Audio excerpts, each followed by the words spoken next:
Bonjour à toutes et à tous. Aujourd'hui, je voudrais échanger avec vous quelques éléments sur le concept de qualité de vie au travail, et en particulier sur un petit outil. Les entreprises qui s'engagent dans ces démarches d'amélioration de la qualité de vie au travail disposent d'une panoplie d'outils qu'elles peuvent utiliser à leur gré en fonction des thématiques qu'elles abordent. Mais je voulais rappeler d'abord que la qualité de vie au travail est un concept assez complexe, dans lequel on peut trouver des thématiques telles que la gouvernance, telles que la politique salariale, la santé et la sécurité au travail, bien entendu, les relations avec la hiérarchie, avec les collègues, avec la vie privée. Les entreprises qui s'engagent dans ces démarches investissent parfois dans des équipements sportifs, dans des équipements de loisirs.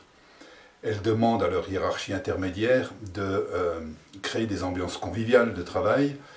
Elles incitent aussi leurs salariés à participer à des événements extérieurs de manière à renforcer les liens entre les équipes. Parmi toutes ces questions qui font partie de la QVT, il en est une importante que se posent beaucoup de managers, c'est celle de la communication. Il faut être transparent et il faut partager l'information à tous les niveaux. De ce fait, les entreprises multiplient les journaux internes, les lettres, les réunions mensuelles, hebdomadaires, annuelles, etc. Dans cette entreprise,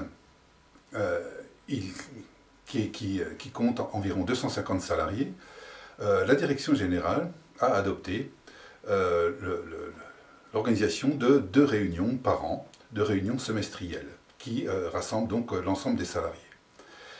Le principe de cette réunion est la liberté absolue. Rien n'est préparé, et le patron s'engage à échanger sur tous les sujets qui seront abordés, sans tabou ni langue de bois. Hélas, dans ce genre de manifestation, la plupart des gens n'osent pas prendre la parole. Seules 2 ou 3 personnes interviennent, des gens qui n'ont pas peur du public, qui ont l'habitude des assemblées. Mais les autres, les modestes, les timides, ceux qui ne sont ni orateurs ni experts en rhétorique, ceux-là n'osent pas prendre la parole. Et si, dans un accès de courage, ils osent le faire, ils n'oseront pas aborder des questions un petit peu délicates et qui pourraient mettre en péril leur direction. De ce fait, la plupart des participants qui sortent de ces réunions éprouvent un vrai sentiment de frustration. Malgré la bonne volonté des directions, le niveau de ces échanges est insuffisant et souvent insatisfaisant. Bien au fait de ces inconvénients, le patron de cette entreprise a adopté une astuce très simple, celle que j'évoquais tout à l'heure, et qui permet à chacun de s'exprimer.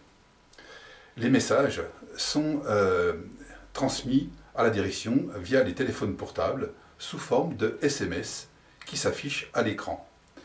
L'anonymat est tout à fait possible et les fautes de syntaxe et d'orthographe sont tolérées. Je vous souhaite une bonne journée et je vous dis à bientôt. Au revoir.